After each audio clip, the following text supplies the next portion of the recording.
big news coming through the tunnel. And let's just roll. Yo, yo, yo, welcome back to the Out of the Box Show. I'm John Wells alongside my co-host James Luffy and Rory Luke, and we have a bombshell dropping tonight. We're a little bit late to the party because you two nerds were studying, but Brian Kelly set to be announced either tomorrow, Wednesday, as the next head coach of LSU football. I want a quick 15-second reaction. We're going to go first to Rory, then to Luffy. Then we're going to kind of do the intro of the show, and then we're going to break it down some more. Okay, 15 seconds. At first, I hated it, but I've definitely come around. I think that he had it. He had it all at Notre Dame. He had no reason to leave, but he wants more. He wants a national championship, and he knows where to go for it. I'm excited. He's our coach now. I disagree. I don't think he had it all at Notre Dame. I don't think they have the facilities and the money to keep up in recruiting, and he was still able to put good teams together there. So, I mean, if he's hungry, I think he's going to do well. Luffy, I'm right there with you. I think he just needed that next step in his career. I think he has proven that he can be a winning coach. He's an X's and O's guy. He is, from what I've seen and what I've heard from the last few coaches at LSU, he is not that at all, and I think it is going to turn out very well for the LSU football program. But before we get to breaking down the Brian Kelly news. Hold on, John. Let me cut you off for a second. I just got a chirper in the Twitter comments. Jared talking about my helmet being clean. Jared, look, we had a new helmet every game. They wouldn't let us go out there dirty. So it's clean as a whistle because that's how our helmets always were for the games, you know? Well, and you had to get ready for this live podcast, so you shined it up right before, right? Yeah, that's true. I hit it. Is that I hit the buffer on it. Is that yeah, Jared. Still upset about Brother Martin, huh? All right, so damn. That was this episode of the Out of the Box podcast is brought to you by Blaine Loop with Keller Williams Realty. I finally saw Blaine out at LSU on Saturday. He was so excited to be back out tailgating. And Blaine wants you to know that the real estate market's never been hotter. And at the speeds these homes are selling right now, you're going to need a certified professional. You're going to need Blaine. He wants to be your friend, your neighbor, and your agent. And he wants you to call or text him at 504-858-0031 for all your housing needs. Shout out to Blaine. Also want to give a huge shout out to the Boot Crew Media Network. Chris Calderera texted me minutes ago saying he is currently writing his article to be posted on bootcrewmedia.com tomorrow. I'm sure, as you have already seen, Boot Crew has been on top of getting the news out there about Brian Kelly, getting the scoop. And for all your other scoop, New Orleans food scene, there's been a lot of high school football talk. We'll get into that in a little bit, but we got the state championships coming up, and one of our alma maters on this show, his former alma mater will be competing for the state championship, and one will be sent home. So, all righty. That was the quickest intro we've ever done, right? I know Luffy's happy about that. But what I'm seeing right now, and we're literally going to hit this from every angle, right? So what we're seeing now is the just crazy world of how Twitter is reacting to this hire. It is amazing to see the difference of opinions from tweet to tweet, right? Like some people think this is. So I mean, there are so many reporters and people who have a reputation and are knowledgeable about sports.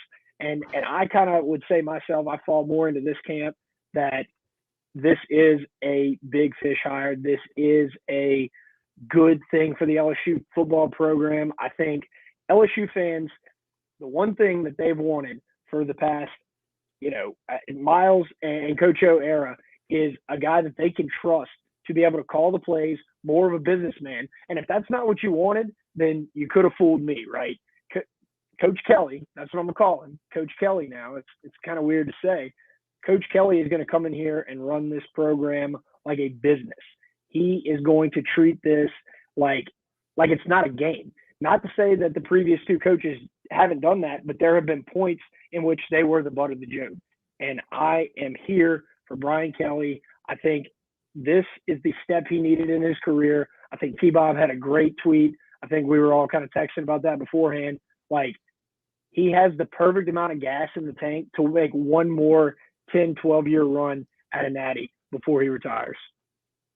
Yeah, and it was interesting to see, and it's kind of interesting to see people flip. Like on our Instagram polls we've been running, I mean, we've done 2, I think, with Brian Kelly, and he hasn't gotten above 25%. And like already some people DMing in, I voted no, but I'm in on Brian Kelly. That's how we should be. Like, we should be optimistic for this. And I mean, to go back to some of the restrictions that he had at Notre Dame, I mean, academic restrictions as well, administration and money as far as recruiting, and he still wins 10 games a year.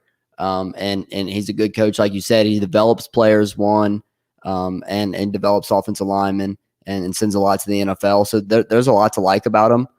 He's also a really intense guy, which I love. And I think some of that intensity was almost toned down by Notre Dame and their administration. Yeah, I think I'm definitely in the camp of I didn't want him at first, but I'm definitely on the flip end now. Also, just saw a comment. Harrison Schluter said hello. Hey, Harrison. Oh, hey, Harrison.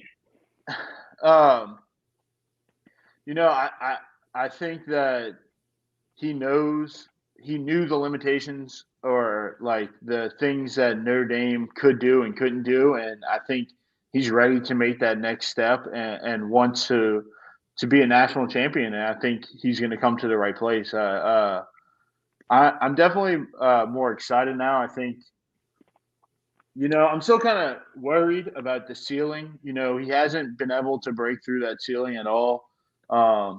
He is exceptionally above average, as I like to say right now. He is very good at getting you 10 wins, getting you 9 wins. But as soon as he gets to when the games matter, he got mauled. Now, he did get mauled by Clemson and Alabama, which are these Southern powerhouses which recruit at a rate that hopefully LSU will recruit under Brian Kelly. But, you just want to see him make that next step, and that next step is a national championship. So I'm excited. And he's put a lot of quarterbacks in the NFL as well. Walker Howard went to visit him a couple of weeks back. I remember we talked about it on the show, said he took that trip to Notre Dame. He came back loving Brian Kelly. And that was one thing that he publicly said and was kind of known. And he's put, even Ian Book last year, a guy that Sean Payton decided to draft. He's always had a quarterback for the most part there, and always had a good offensive line, which I think is a big key here. If you can get the right guy at DC, we should be really good. I think speaking of that, Luffy, is there, and obviously this is way too early to be able to tell yet. There have been some rumblings about who he would retain from LSU. We'll get to that as well. But does he bring Marcus Freeman down with him to LSU? I think it's a high possibility. I think it probably depends on if he gets maybe the Cincinnati job. If Luke Fickell leaves to go to Notre Dame, does he get the Cincinnati job? I'm not sure. I think it's probably a possibility, but I think it's also a good possibility that he comes to Baton Rouge. Yeah, I think that depends on, he's definitely going to get some play for a head coaching job, and then it kind of goes from there.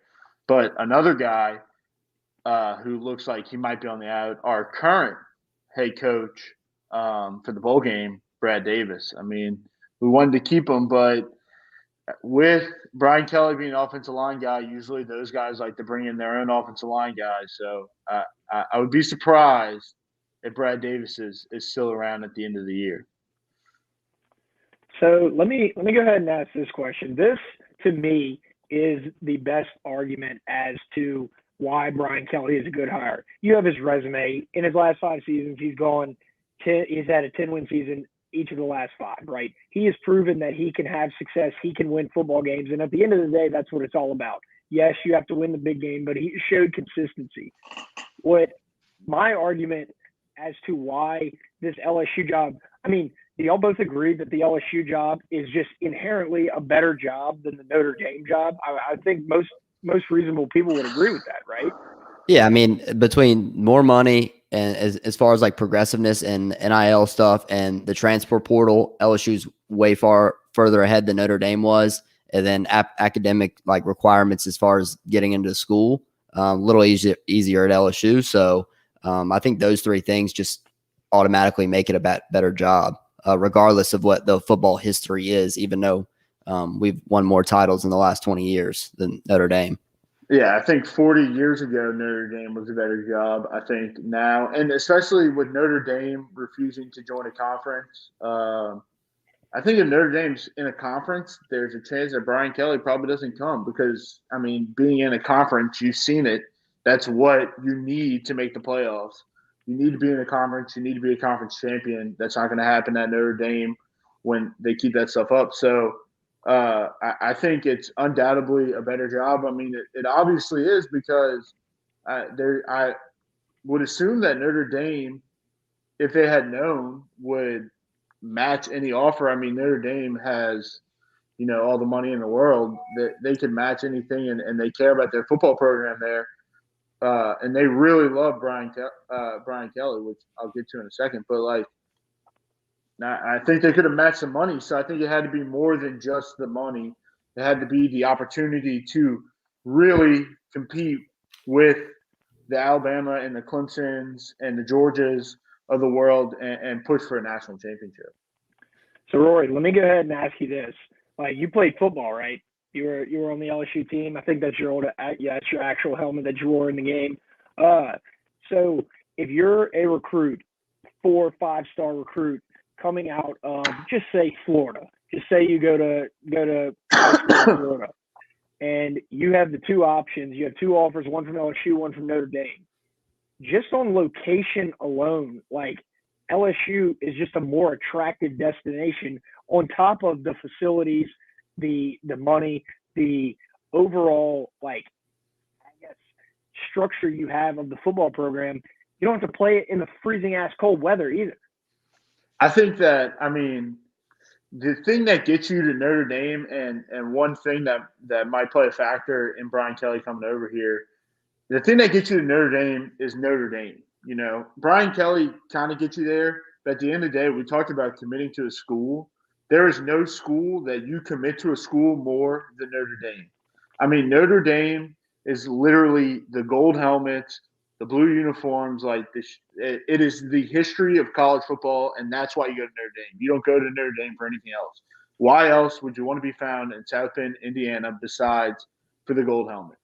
So I think that whereas maybe a Lincoln Riley comes in, I think Lincoln Riley's probably going to go to USC, get a lot of recruits that he had at Oklahoma. I'm not sure if Brian Kelly can really flip those recruits because I think those recruits probably committed to Notre Dame, not to Brian Kelly. There's always exceptions, and hopefully I'm proven wrong. But I think that in your hypothetical, it's obviously more attractive to come to LSU and be a part of this program closer to your home state and just a better school and program all around. Also, if you look at Notre Dame's recruiting class, Brian Kelly has really done a very good job at getting kids from all over the country to come to South Bend, Indiana to play. He went from C to signing C to shining C to get good players coming to Notre Dame. You won't even have to do that at LSU. You can literally just stay in your little region and you'll be perfectly fine. You get all the players in Louisiana and you have a good recruiting class no matter what. I'm hoping he can still go up north and pull some big O linemen because that's one thing in Louisiana that the state really hasn't produced consistently. Yeah, and that's something I was saying today to somebody is that you can get the athletes in Louisiana. It's those offensive linemen and sometimes the defensive linemen. We've had a history of defensive linemen, but really the offensive linemen and the quarterbacks that you have to go out of state to get. Won't have to go out of state to get a quarterback this year or next year, hopefully, maybe, I don't know. But to get those big offensive linemen, those corn-fed Midwest boys that they got at Notre Dame, if he can bring those boys down to LSU and come play for us, sky's the limit. So do y'all think it was Brian Kelly all along, or do you think Lincoln was in play, John? That was kind of what I was going to ask next. It's hard to like, I guess, know for sure. Obviously, it looks very much like LSU thought they had Lincoln Riley in the bag at this moment, and when that didn't work out, and we're going to get to Lincoln Riley, don't worry about that.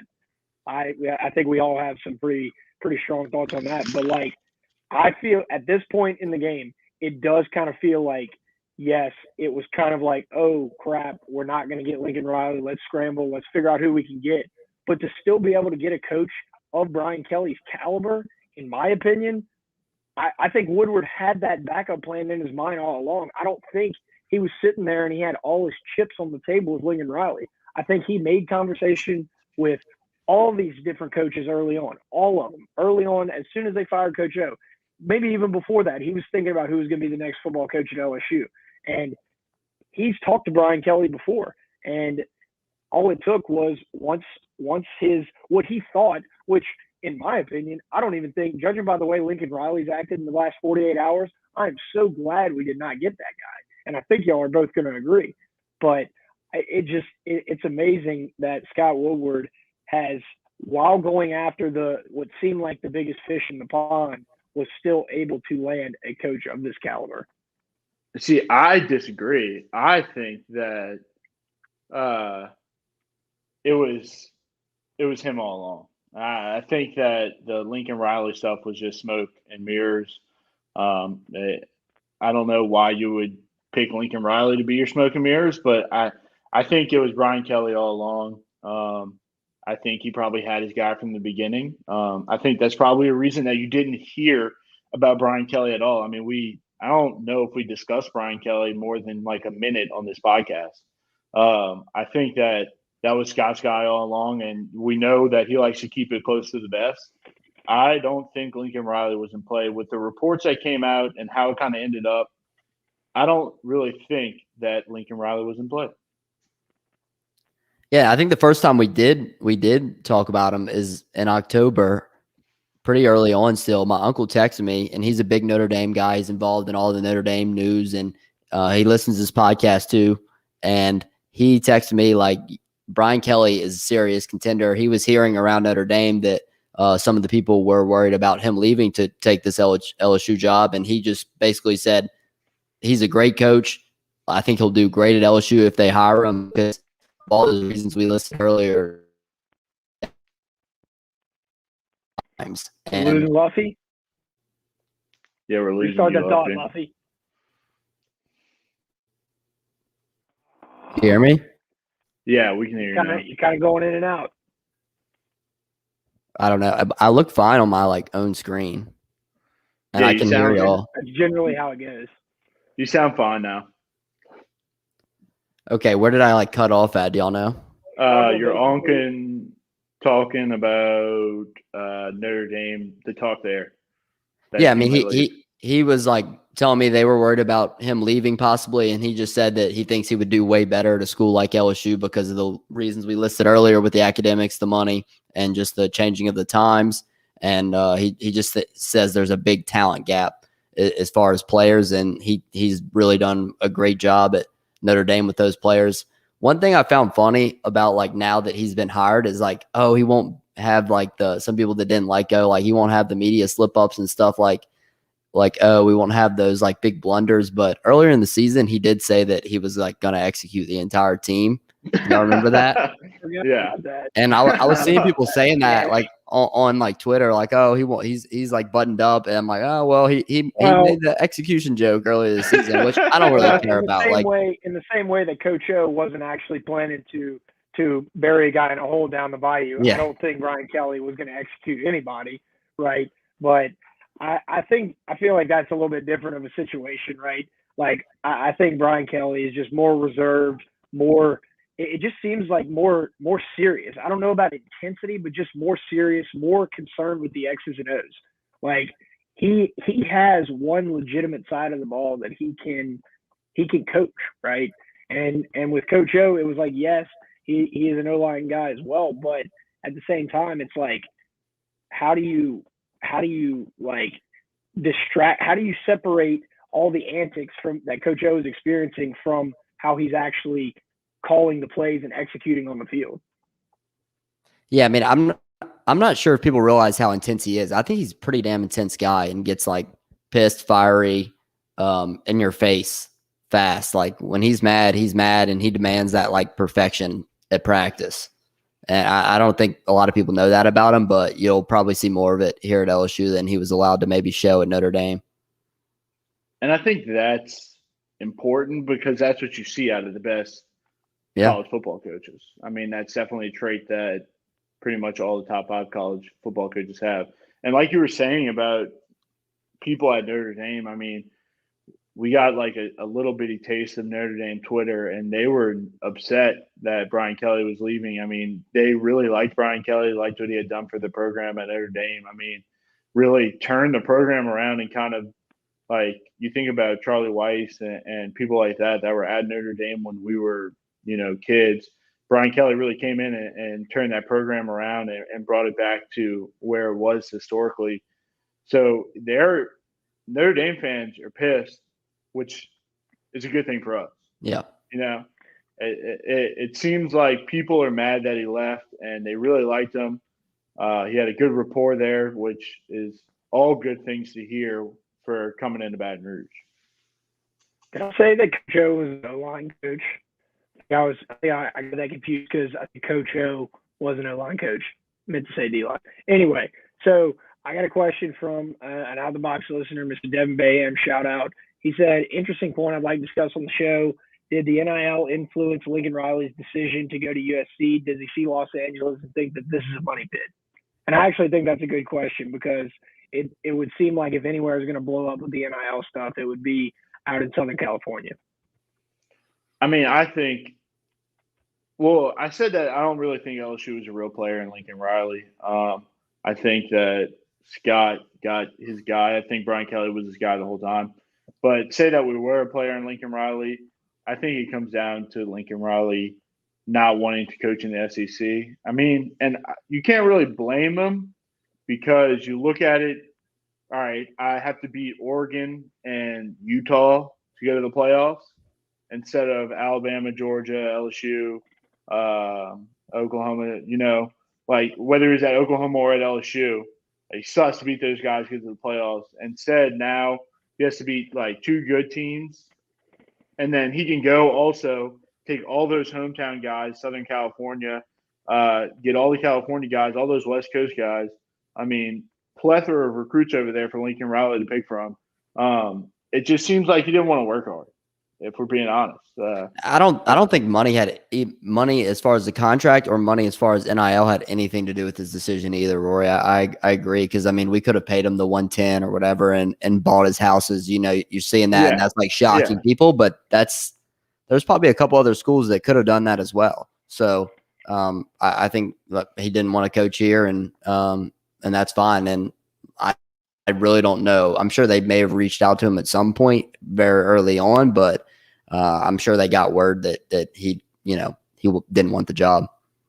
Yeah, I don't think it was anywhere near as close to what people were saying for sure. Yeah. So but I do think it is safe to say if there was mutual interest and if Lincoln Riley wanted to come to LSU, I think he could have easily said yes and gotten to LSU. I think that it was more of like him testing the waters, maybe trying to leverage, get more money, do what he had to do to get the job at USC. But ultimately, it honestly, I don't know whether it's smart or whether it's just being scared to not come to the SEC, right? I mean, if I'm Lincoln Riley, I'm thinking, man, I better go. I'm in Oklahoma. Oklahoma's coming to the SEC in a couple years. I'm going to LSU, so that way I won't have to play LSU every year and all the other just beasts in the SEC. I think Lincoln Riley wants that easier path, wants to go live out in Southern California, take the easy road and enjoy your life, get paid a lot of money, and live in a better place than Oklahoma. And, I mean, honestly, maybe even LSU on some days, but he didn't want the competition. But I do feel like when it's all said and done and you look back at his legacy, it's going to be like, well, maybe if he would have gone to LSU, he could have built the next, I don't know, you're not going to catch Saban, but the next dynasty in college football. Yeah, and I mean, and you look at what we got in Brian Kelly, and we got somebody who did the exact opposite. You got a guy who pretty much, I mean, he didn't have it all, but he couldn't, like, he's sitting on his high horse. He has Notre Dame, a top college program. He's, doing well, always in the top 10, makes a playoff every once in a while, and Notre Dame's fine with that. They're not going to fire him. He could just ride off into the sunset, be a very good Notre Dame coach, be a very good coach in college football, and be remembered as just a guy who never won. Instead, he's taking on the challenge, come to LSU, and really show what he's made of. We did have a comment in the chat from Mr. Marcellus Smith. Said, forever LSU, our O-line will improve tremendously. I wanted Kellen Moore, honestly, but I like Brian Kelly.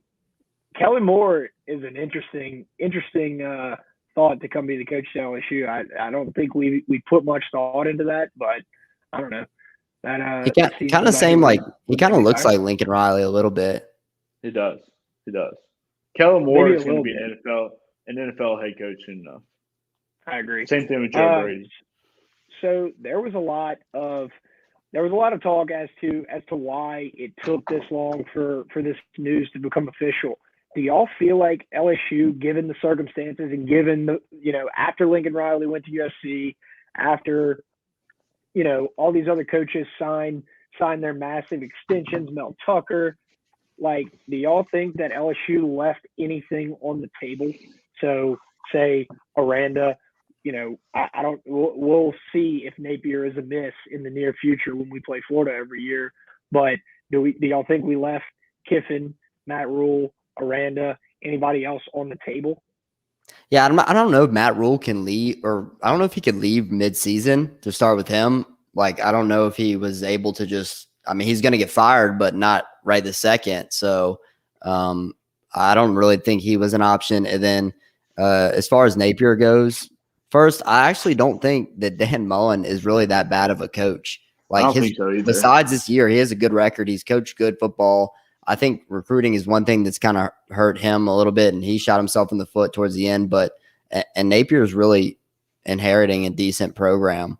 So like he's not going to have a lot of time, I don't think, there to like turn it around. Like, I think 2 years there is probably 2-3 years there. He should be. You'll know, like you said, we'll know soon on him. And what do you think about Napier, Rory? Before like Florida threw Cole Taylor's shoe, I mean, they were in the playoff talks last year. Yeah. I mean, I think that the Dan Mullen firing was very quick. But I also agree that he didn't recruit to the level that they wanted him. I don't think that we had any play on Napier. I mean, that's been said. We didn't really want Napier, which I completely agree with. I am off the Napier train. I'm tired of the ULL people. ULL, let me get it right. The ULL people, like, coming here and saying that we're going to regret not hiring Napier and stuff like that. Napier won at ULL. Congrats. Like, good for you. I don't know if you can recruit. You recruiting against ULM, maybe Louisiana Tech, getting a few transfers in the transfer portal. Congrats. Good luck with your 3 stars. I need to see more. Like, I need to see you in a Power 5 program like a Kentucky that's taking away guys from LSU and Alabama. Go and recruit with the big dogs and let me see how you play. First off, when we're talking about recruiting, probably one of the most important parts of college football is your recruiting. And then, I mean, the on-the-field product is good, but the on-field of the product was good for Tom Herman, and it was great for Scott Frost. And look where they are. Tom Herman doesn't have a job, or he does have a job, but I don't know where it is. And Scott Frost is literally begging to stay in Nebraska. The jump from Group of 5 football to high-level Power 5 football is not an easy one. And it's not one that I don't know anybody off the top of my head that's been proven to be able to make that jump. I understand Napier had all these things. He wanted to go to a championship contender and somebody he could make a real program out of. Congrats. And he got that job. And he stuck around and waited and got that job. Will it work out for him? I don't know. I mean, hopefully not, because I don't want Florida to be good.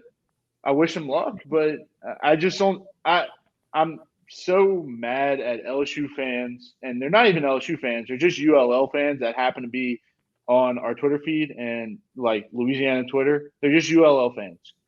Like those people just drinking the Napier Kool-Aid. I'm so over it.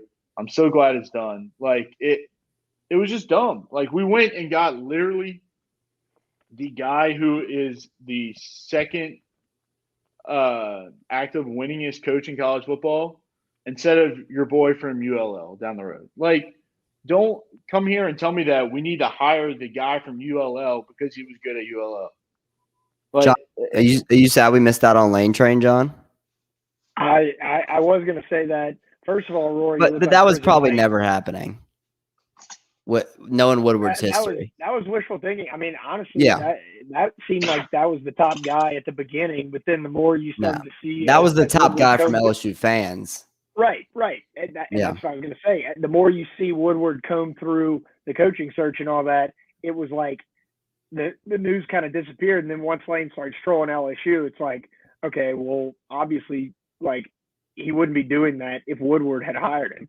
So I am a little upset about that. It's going to be interesting. I have no idea where Kiffin's going to go. It doesn't seem like he wants to stay at Ole Miss.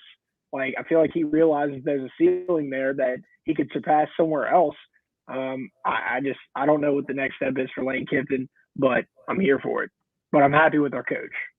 Also, last thing about Billy Napier, because it just really irks me. People, it's like, why didn't LSU talk to Blake Dean for the LSU baseball job? Like, they were never going to talk to Blake Dean. He does great things. Congrats. There was chirps for that. There was. Yeah, of course there was chirps for that because people are homers and they like people. It's what have you done for me lately? And especially when you're a ULL fan. But it just never was going to happen, and I'm glad it did. And look, if I'm wrong, I'm wrong. I'll admit I'm wrong. I hope he'll be a great coach at Florida, and we'll get crushed every year. I mean, okay, then I was wrong, but I'm willing to take a bet that I'm not wrong. You know what I was kind of thinking about this earlier. Like we kind of went through almost this exact same thing with the LSU baseball coaching search. Like it was literally identical. Woodward had the top guy that he wanted to go after, made it very known. There was a lot of smoke around it, and then in the end, it in a way, it's kind of like you're settling, but not at all, right? Jay Johnson has the number one, but you see what I'm saying? It wasn't his top choice. But just because it wasn't his top choice at a given time doesn't mean that you can't find the next best guy to lead the program. You have to make a hire. The signing day is coming up. LSU had to make a hire today. The signing period starts in 2 weeks. I mean, we had to make a move. I don't care if we would have hired,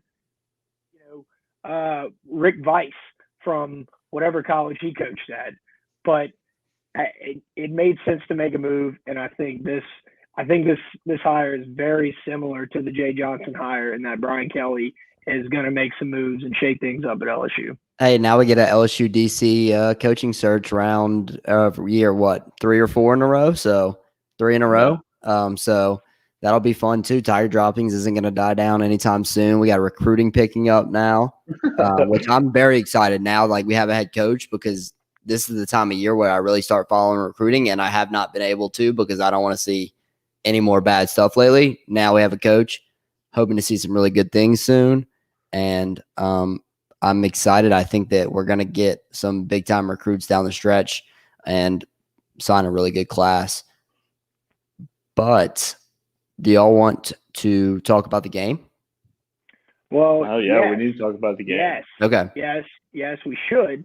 But we cannot talk about the game without mentioning Workbox, right?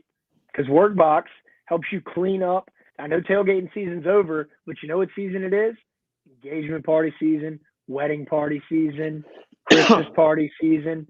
It's party season. I mean, basketball season, soon to be baseball season. Yep. If you need anything such as a portable restroom rental a porta potty, roll-off dumpster, storage container, portable office, Martine at Workbox is ready to help you.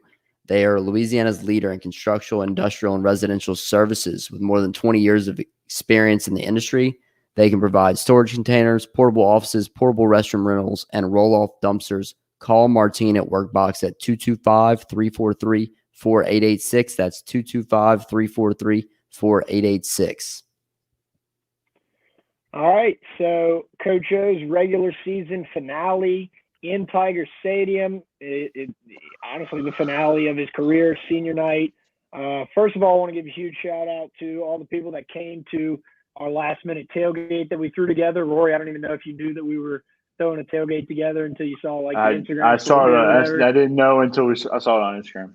Yeah, well, I didn't want to bother you. I didn't want to tempt you. I knew you were studying, but shout out to all the people that came. It was a lot of fun. I think a lot of people showed out for the Tigers, Coach O's last game, and it means a lot that everyone showed out and came and supported us as well. It came to seem kind of dead throughout the day, and then closer to kickoff, around 3:30, 4 o'clock, things started to pick up on the parade grounds. Things were alive. Luffy, me and you were in the stadium, and I guess we'll get to the catch, but takeaways from the regular season finale. So fun seeing Jimbo after Dre caught that pass, and what an awesome way for him to go out. I mean, a guy who's kind of been under the radar throughout his LSU career, not talked about much, and I mean, what a huge game. Not only that catch, but throughout the game, he had a great game, and that's really what you want to see in that last game, senior night. Send the seniors out on top, beat A&M again, continue to dominate A&M. A&M goes from having a decent, a pretty good season to a very average season. And Mr. 8-4 Jimbo Fisher continues his reputation as Mr. You don't think 8-4. we should have gotten him as the coach? Absolutely not. That's one person I don't think I could have sat up here and pumped. Yeah. Yeah. I mean, maybe if he would have brought the recruits with him, but that was about it. Yeah, and he has good recruiting classes, but I mean, he hasn't been able to do too much with them lately. I mean, 8-4 there is pretty underwhelming. But Max took a lot of big hits. He made some bad plays throughout the game. He was getting smoked though. Guys kind of running free, and him not feeling them. At times he struggles to feel the pressure, but at the end of the day, he kept stepping up and making big throws. And honestly, I was thinking whenever he kept getting hit, who's the quarterback? Who was going to play quarterback if he wasn't? Because Nuss wasn't even dressed out during the game. He was no pads or anything on. So it'll be interesting to see who the quarterback is next year with the new coach. There's some good things Max has done, and he's also struggled a lot this year. And how much is Pete's? I'm not sure. Jacob Hester, who's on the radio, he pretty much works for LSU too, I think, right, Rory? Because he does those film breakdowns. He does the Tigers. Tiger stuff. He won't really go around criticizing, which I understand, people by name, as far as Pete's, but he will get on the air and be like, what is this? What are we doing here? This isn't helping Max out at all, and kind of throw shade without mentioning someone's name. The defense played, they played tough once again, played hard once again. Damone Clark, awesome to see him make the last couple plays, and it was just great to see the seniors leave on top, really. I mean, awesome win to finish the season there. I don't really care about going to a bowl game that much. And as far as Brad Davis being the interim head coach, I know at Coach O, I know they were saying kind of throughout the year, they'll see at the end. And I think I may have mentioned it last week that would be his last game coaching LSU, win or lose. As I think he probably had his office packed up before the game started. But Brad Davis, by 5 a.m. Brad Davis, I don't know. It was weird that he was promoted, but I really hope we retain him, Roy. I don't know. He's a good recruiter, and he knows the area of Baton Rouge.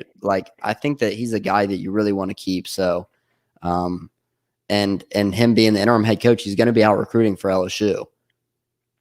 Yeah, I mean, it's just going to depend on, Brian Kelly being an offensive line guy, they always like to bring in their guys. So, I don't know. It'll be interesting to see. It'll be interesting to see, in general, who we all keep as well. Mickey Joseph, Blake another Baker's guy, staying. Blake Baker. We've mentioned that. I'm pretty confident in saying that he's staying. I think some reports leaked earlier that recruits were like kind of told that he was staying. So Corey Raymond what I and saw Corey was Raymond. that all that I saw was that Raymond and Falk were being retained. I forget who tweeted it out, but that was like pretty much. They seemed pretty certain that those two at least were safe. Yeah, and I think Corey Raymond was an obvious one that we knew was going to stay, and we're probably losing Mickey Joseph to Nebraska. I saw that. I think some of our wide receivers will transfer. Maybe some of the ones with less playing time, but a lot of these young guys have got to play a lot here this year, and I really hope we can hold on to them. And another note from the game, Jack Besh once again. He just does the little things on every play. He's blocking downfield. He's in late, like when we're running the ball, pushing the pile forward, laying it all out on the line. Gotta love watching him play. Neil Farrell, again, getting after it in his last game in Tiger Stadium. I know I'm forgetting some guys to mention here, but Malik Neighbors. I think Malik Neighbors, we're in for a huge jump. I'm hoping he can make like a Chase freshman to sophomore year level jump. Jarvis Landry type. You just see that potential in him. He did have he had a few drops here and there, but he's electric in the field.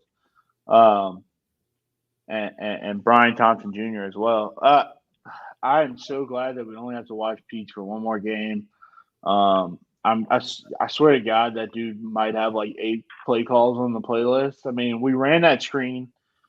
We got the long touchdown off the screen with Trey Palmer. He ran that screen at least 3 or 4 more times to absolutely nothing. It worked once, maybe running again. But, he just has no play calls. I think he should not be an offensive coordinator. He's done a terrible job. I think it will be so much better under Brian Kelly. The quarterbacks will look so much better. Brian Kelly, like we said earlier, is a guy who does well with quarterbacks. Notre Dame has put quarterbacks in the NFL, and he does it with guys that really don't have that much talent. Notre Dame hasn't had this all-time talent type of quarterback. Like, they just have solid guys who play the quarterback really well and do what they need to do. You mix that in with some guys with some talent, and it's going to be really good. John, any thoughts on the game? Wow, I was in the end zone when Jare came down with the catch. I was literally in that corner, and I've been in Tiger Stadium for a lot of awesome moments. But even though the season and the whole O tenure has kind of come to an end, and it's been disappointing, and we're 6-6, and all that to say, like, I'll remember being there for that game and that catch, because it was just like we got to beat A&M. We did it on a last-second play. We got things together. Obviously, the play calling wasn't that great, and it hadn't been all year, but it represented that LSU is still LSU. You still have playmakers. You still have that fight to go out and win. And if anything, it showed that we have talent coming back for next year when a lot of our roster has already been depleted, right? We still have the ability to beat teams like A&M, who are paying their coach whatever his insane salary is, $100 million over 10 years or whatever. Like, LSU can still hang with the best of them. It's just the coaching. If we have the coaching, we are right there. And someone made this point online, and I was thinking the same thing. Thank God we won in the all whites, because they're so clean to break out once a year. Get the players love them. They were getting fired up, and we had to win because we lost last time in them. You go 2 in them, I don't think you can bring them back out. Great to win in the all whites, and I expect to see them back next year for a game. Beautiful uniform combo for one game a year, in my opinion. Yeah, and I'm just going to say that shout out Call the Cat. We got Mr. Call the Cat in the chat. Cat in the chat. Not going into a gunfight with a butter knife anymore. Tight end's going to eat next season. Kelly uses tight ends. He's right. He's put a lot of tight ends in the NFL. He has. And I'm excited. Jack Besh, although he's gonna have TE in front of his name, he will be another one of those that makes it to the NFL. Rory, go ahead. I didn't mean to cut you off, brother. I just wanted to talk about that last drive. It seems like we had to overcome coaching on that last drive. Like that's at the point of the season that we are, where on the offensive side of the ball, we literally have to overcome the coaching. Like the players have to make plays because they're not going to be put in a really good position to make a play. They're going to have to find a way to make a play. Last drive of the game was just a great drive. Played really well, and I mean, Max took a shot on that last play. He did. He took a shot, and Jeray Jenkins, who had played well all game, like you said, really good to see that guy get out there and play well. Just made an incredible play. Maybe a little push off. Who cares? A&M 7 OTs. That game was awful by the refs, so I don't want to hear anything. And the calls weren't even really that bad. I mean, you had the kickoff fumble, which I thought they blew the whistle before. They blew the whistle early on that kickoff fumble to where, like, I had thought that his forward progress had easily stopped by the time the ball was fumbled. Guess I don't know. Guess we'll never know. But just a great game all around. I mean, there were points in the game where it looked like one of those games that you were just so mad watching LSU football. We're giving it away again like we gave away Auburn and Arkansas. I mean, like hand on the remote control, thumb near the power button, about to just turn it off so you didn't have to watch the miserable things anymore.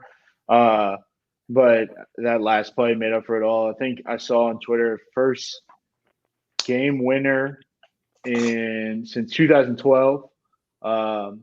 First time LSU's won the game in the last 20 seconds since 2012 on a touchdown, not on a field goal, on a touchdown. Just great play. And, I mean, definitely, like you said, like one of those moments that I will remember. This team just fighting through, and better days are coming. Better days are coming for sure. Like, why – and it, just to kind of add to that, it's like why would any of these players – care enough on that final drive? Like, why do they care? I mean, we're 5-6, and obviously they're there. They have the ultimate goal and they get to the NFL.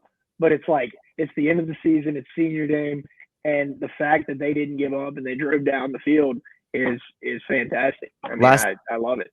Last thing on the game for me is shout out AD. I think he broke the record on Saturday night. Most games played.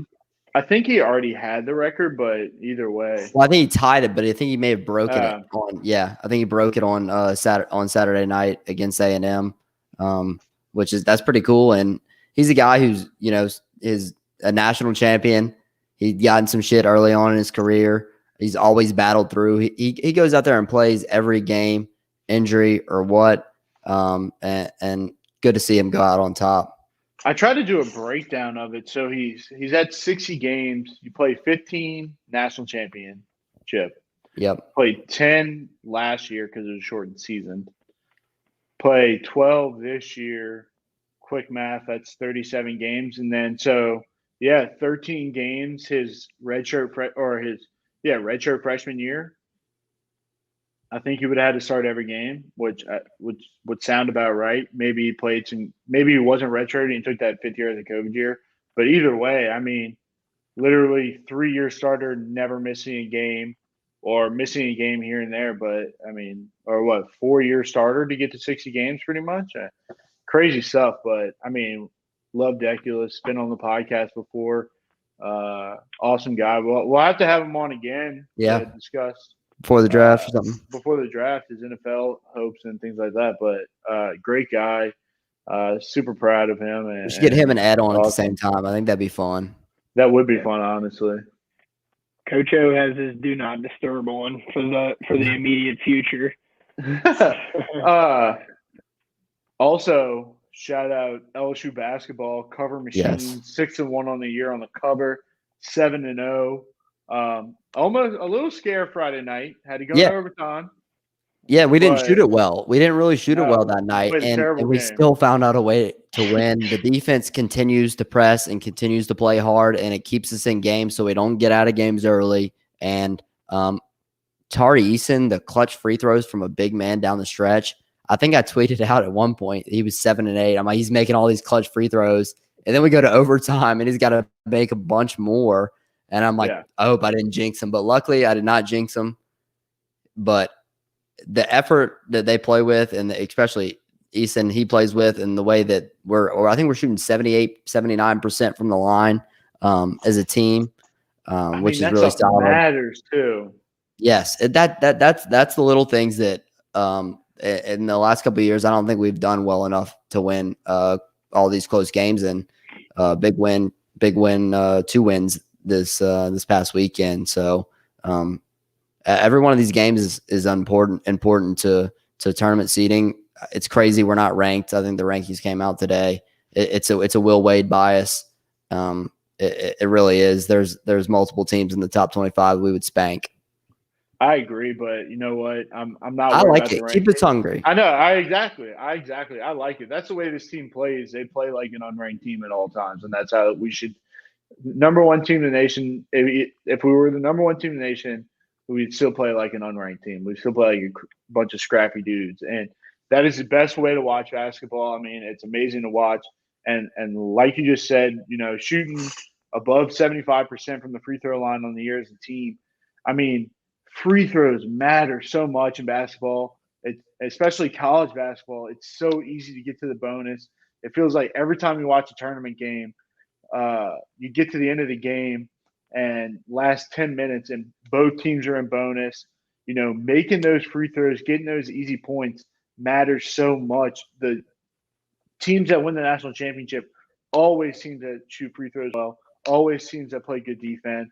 I mean, this is just like an unreal team from LSU basketball. I think when it's all said and done, I think this will be probably the best team we've had so far in the Will Wade era. I'm super excited to see this team going forward and see us get in the SEC play and get against some really good teams in the SEC. I mean, the SEC is really good this year.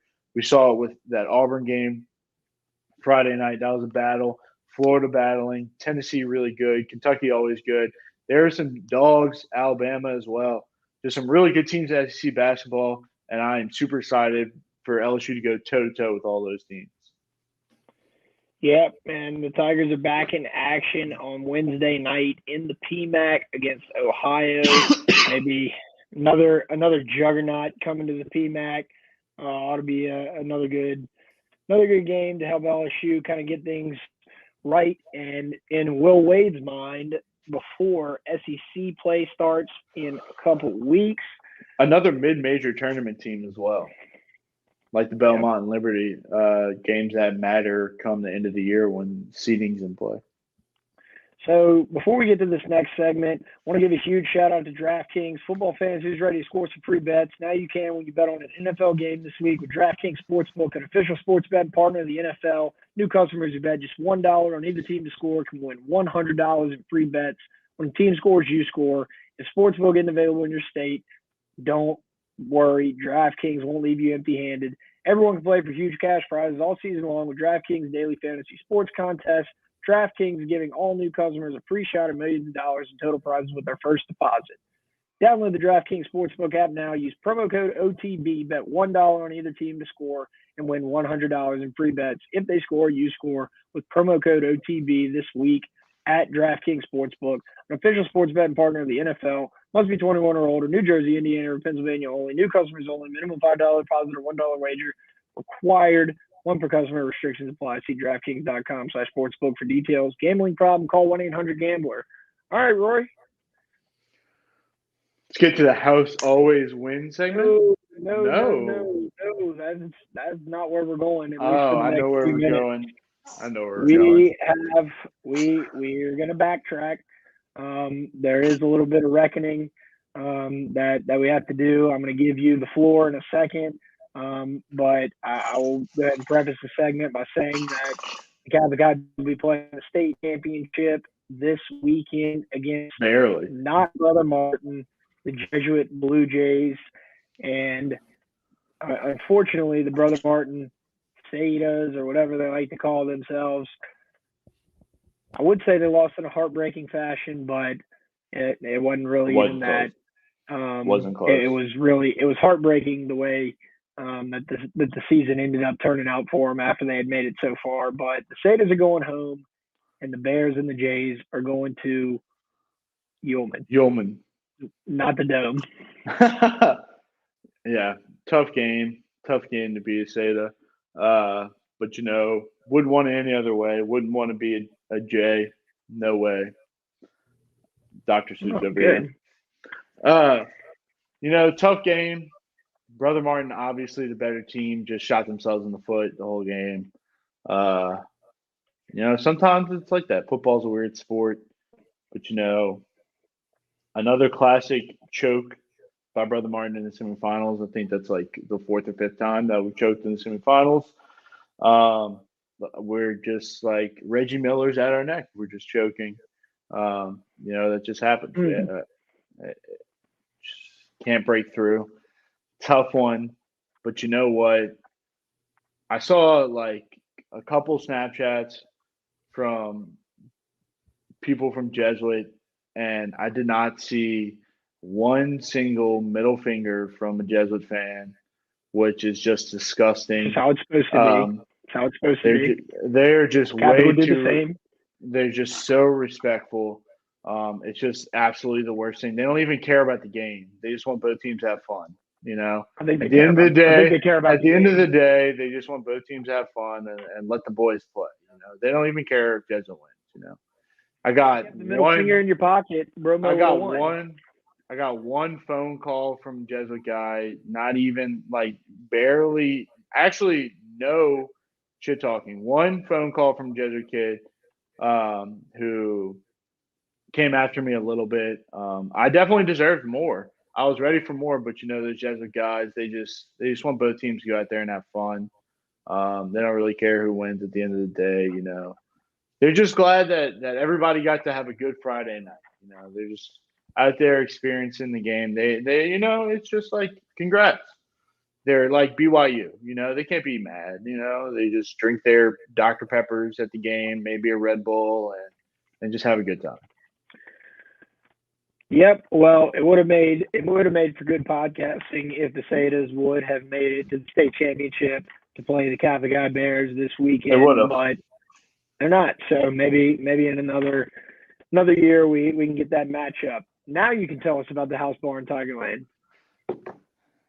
This segment is the House Always Wins segment, sponsored by the House Bar in Tigerland. House Bar in Tigerland. It's Christmas party season. Christmas music is in full swing. You're allowed to play it. All I Want for Christmas, bumping through the speakers, little Mariah Carey, happening every night at the House Bar in Tigerland. Tuesday, Thursday, Friday, Saturday, House Bar in Tigerland, always popping. Next week, I believe. Yes, next week. Not this week. Next week, final week. Finals week. Tough week for the House Bar in Tigerland, but they'll be back right after finals coming in. The house is your home. Also, they closed the Tigerland Bridge today, so you got to go the back way. You got to go to the Robin Dark if you're trying to go to the House Bar in Tigerland. That bridge, I've been told, was way overdue, but that's going to be awful traffic-wise. But you know what? The house is home, and you do anything to go home. House Bar in Tigerland, you can find them on Instagram at House in Tigerland, on Twitter at Tigerland House.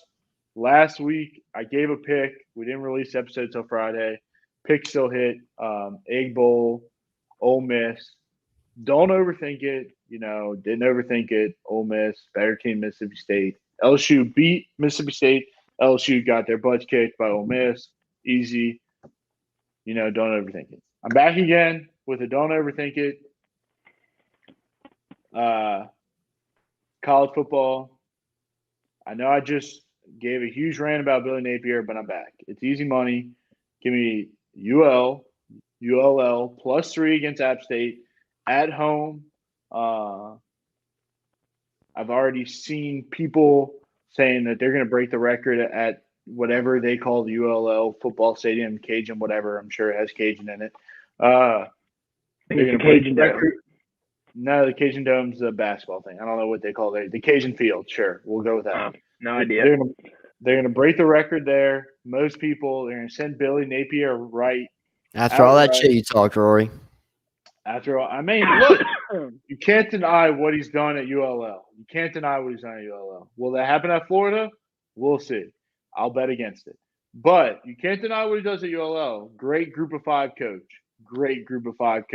And he's gonna send his players out with a win.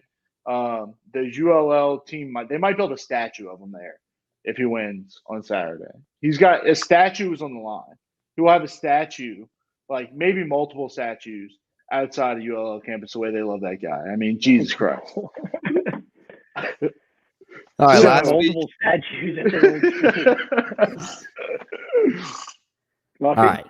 Last week, horrible pick by me. I don't know what I was thinking. I think I meant to change it, but forgot to my Miami Dolphins. Blake Ferguson and the Miami Dolphins are rolling. I'll take them -3 against the Giants. A little bit worried that the public's going to be all over that. They're at home. They're one of the better teams in the NFL right now. I kind of caught them on the come up too, and I'm going to ride it until they don't cover. I've also been doing that with the Patriots. I'm a little scared the Bills might kind of come back with a good game this week against the Patriots. If you're betting that's going to be an awesome Monday night or Sunday night game. It's a primetime game, but be careful betting the Pats if you've been riding them this week. Dolphins -3. They're going to smoke the Giants. I've been on – I don't think I've been doing that well. I picked the Cowboys to cover on Turkey Day. Couldn't even win the game. They got some stuff they got to figure out. I'm just going to do something stupid in the primetime game. This game was flexed. Sunday night football. Chiefs are going to cover 10 points against the Denver Broncos. The Chiefs they've figured everything out. They've been on a roll lately. I think the Chiefs are going to come in. Patrick Mahomes in prime time. Al Michaels is going to be back in the booth after a week hiatus. Give me the Chiefs -10. And with that, I think that about does it for the House Always Win segment and our show. Thank you guys so much for listening. Like I said earlier, we love to see everybody come out to the tailgate. Don't worry, there's going to be more tailgates in the future. Maybe a little for the baseball season coming up. We're only about 2 or 3 months away. Get hyped. Thank you guys so much for tuning in too. Like it is so cool to do these shows live and have people comment while we're talking and we can actually kind of interact. Thank you guys so much. Thank you to the House Bar in Tigerland, Blaine Loop with Keller Williams Realty. And did you know that Blaine Loop wanted you to know that Keller Williams is an equal opportunity housing partner, each office independently owned and operated. And shout out to the Boot Crew Media Network, Workbox LLC, and DraftKings. And with that, I can finally go to sleep. LSU has a new coach. Everything's all right with the world. This coach is going to grow on all the fans that are upset. And we're going to win a natty with Brian Kelly. Going on shout out right there.